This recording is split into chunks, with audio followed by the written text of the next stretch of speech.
ফরাসি article les articles français। ফরাসি ভাষায় আর্টিকেল les articles খুবই গুরুত্বপূর্ণ। বাংলা বা ইংরেজির মতো ফরাসিতেও নির্দিষ্ট, অনির্দিষ্ট এবং অংশবাচক আর্টিকেল রয়েছে। আসুন এগুলো সহজভাবে শিখি। নির্দিষ্ট আর্টিকেল। les articles définis এগুলো নির্দিষ্ট কোনো ব্যক্তি, স্থান বা বস্তুকে বোঝায়। লো পুংলিঙ্গ একবচন, লা স্ত্রীলিঙ্গ একবচন, লে উভয় লিঙ্গের বহুবচন। উদাহরণ: লো লিভ বইটি, লা তাব টেবিলটি, les enfants বাচ্চারা।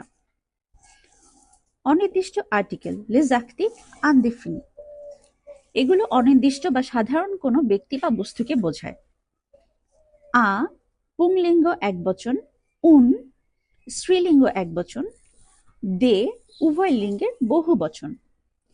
উদাহরণ: আ লিভ একটি বই, উন টাবল একটি টেবিল, des enfants কিছু বাচ্চা। অংশবাচক আর্টিকেল les articles partitifs এগুলো অগণনীয় বা অংশবাচক বস্তুকে বোঝায়। du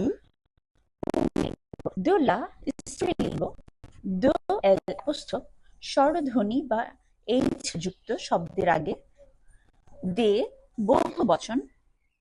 উদাহরণ: দু পা কিছু রুটি, de la confiture কিছু জ্যাম, de l'eau কিছু পানি। বিশেষ কিছু নিয়ম।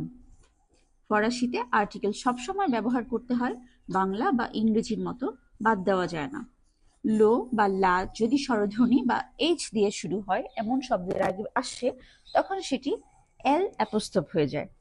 উদাহরণ: লোতেল মানে হচ্ছে হোটেল, লেকল অর্থাৎ স্কুল। এছাড়াও আরো কিছু এক্সাম্পল এখানে দিচ্ছি। শা যার মানে হচ্ছে বিড়ালটি, লো শা। পম একটি অ্যাপেল, উন পম। রি কিছু চাল, দু রি। ফরাসি আর্টিকেল ব্যবহারে নিয়মিত অনুশীলনী সাফল্যের চাবিকাঠি। তাই ফরাসি ভাষা রপ্ত করতে সাবস্ক্রাইব করুন ও AM মেথডের সাথেই থাকুন।